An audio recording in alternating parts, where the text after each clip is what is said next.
Pretty eventful day yesterday, huh? Paimon wonders how things are doing now. Let's... Traveler, you've come at just the right time. Trinidad's condition is stabilized.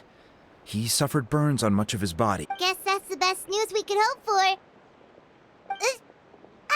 Paimon has to ask, is everyone in your tribe such a risk-taker? First Kinich, then Elder Trinidad?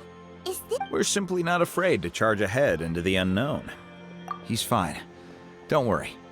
He's gone to check on the Mountain King. Something most mysterious. After the incident yesterday, a transparent shell is formed around the Mountain King's body. We don't understand. It is somewhat akin to a scab, in that it stops the abyssal energy within him from bleeding out, while also preventing further abyssal energy from seeping in and infecting him. We've never seen anything like it. The tribe's most senior elders believe it was caused when he was burned by the sacred flame, similar to the way burned wood becomes charcoal. I think their theory makes sense. After all, we've never thrown the Mountain King directly into the sacred flame. Wow. So it's made a barrier against abyssal energy? It's practically a miracle from what we've seen of it so far. It means that the Mountain King's level of abyssal energy is now stable. No longer will we need to perform an annual cleansing ceremony. Wow, that's amazing! I know what you're thinking. The young people in the tribe are already speculating that yesterday's ceremony was a turnfire because you and Kinich, you summoned the very flame that appears in our ancient legends. And that fire is what saved the Mountain King. Whoa, so that was the real turnfire? I may be the chief of this tribe, but I've only ever known the turnfire as a concept in our legends. If anyone can answer it, I suspect it would be the bearer of the Malipo name. He is in the Mountain King's cave as we speak. Ah, so Kinich then. Why don't we go see how he's doing?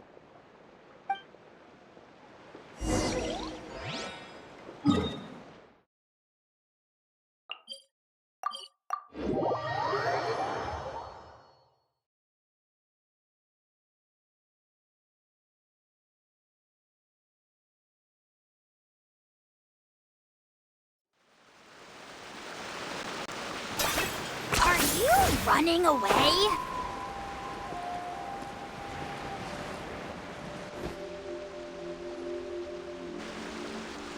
Hey, Kinich!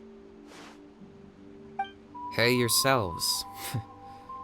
You two doing okay? We were gonna ask you the same question. You scared Paimon half to death when you rushed into the fire. Sorry, I couldn't just stand and watch the Mountain King get burned alive. So you thought you'd try and extinguish the sacred flame with Dendro? Or is that an attempt to make the almighty Dragon Lord Kahoot? The sacred flame only possesses a fraction of the Pyro Archon's power. It's not as if— Kinich, when you went into the flames, were you intending to, Intending to what? do the same thing as Burkina? Sacrifice myself? Of course not. My focus was on keeping the Mountain King alive, not on what it would cost. But now I'm curious. What made you think I was going to sacrifice myself? Well, because everyone's saying the turnfire is what saved the king last night. And Ponche's theory was that summoning the turnfire is a tit-for-tat exchange, right? So, Paimon thought you decided to pay for it with your life. So you've heard that rumor too. I'm afraid I can't say for sure. What happened yesterday was a first for me too. Well, even if you don't know, there's probably no one in the world who does. What I would say is, if that really was the power of the Turnfire, I'd sooner believe that the Mountain King summoned it himself. The Mountain King? Then, what price did he pay? The core meaning of price is not atonement or compensation, but what you're willing to give up in order to obtain what you want. It's easy to die for your sins. Much harder to live with the guilt and keep on going. In the end, the Mountain King chose the latter option.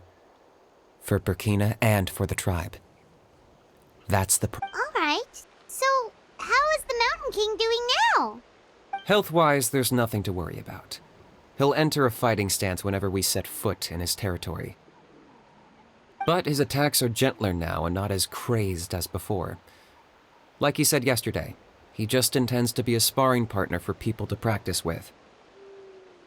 Yeah, I tried communicating with him again, but he didn't respond.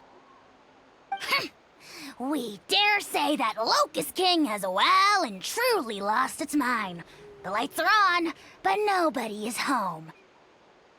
Its body remains fighting fit thanks to the perverse power of the Abyss, but time has been less kind to its soul. It was ground to a pulp long ago. But we saw him come back to his senses yesterday. That was merely one last burst of brain activity before it croaked. As you humans would say, it went out with a bang. Oh, come on! Stop being such a doomer. Paimon bets the Mountain King has finally let go of the tragedies of the past now. And his folk, that's why he doesn't have time to chat with us. He's too busy thinking about the future. Well, at least it means my fellow tribespeople can move forward now, too. Thank you for your help, Traveler. Yeah, that's right. You caught Enjo for us, remember? But he ended up being completely useless. It's not a fair trade if you lost out. That's on him. It's not your fault he's useless. Besides, we're friends now. You don't know us anything. Friends? But your friendship is an even more valuable gift. I can't in good conscience accept it for free. So, promise me, if you need anything in the future, you'll come to me. For you, I'll do anything.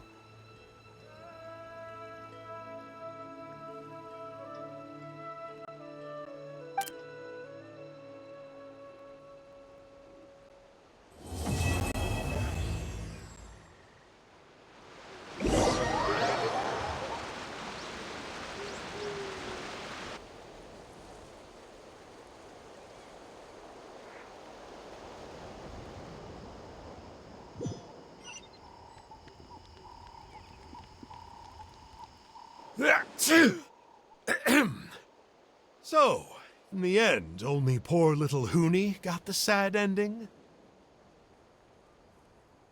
Yeah, everyone's happy except me. First Nana, then my dad. Why does everyone in my family have to suffer? Huni, it'll be okay. Your dad will get better soon. Toba, you're my friend, so I shouldn't say this to your face. But it was all the Mountain King's fault. Huh? Now hold your horses, kiddo. If you promise... Okay, before you roll your eyes out of your skull, I promise you can trust me. I almost got my eyebrows burned off by the turnfire after last time. All right, I'll just get to the point. Do you know what Uncle Sanka loves the most about your people? What? Your extreme sports. Huh? On my first day here, I got hit by someone falling out of the sky. I believe you call it bungee jumping? It's a dangerous sport, to be sure, but the courage it took to make the jump impressed the heck... Oh, such a nice friend. Of course. Anyway, the good times didn't last, because I got captured by a powerful foe, so we had to part ways for a while. In the hands of the enemy, I was scorned, scolded, and nearly given away as a gift. Oh, it was so humiliating. A horrible experience to look back on.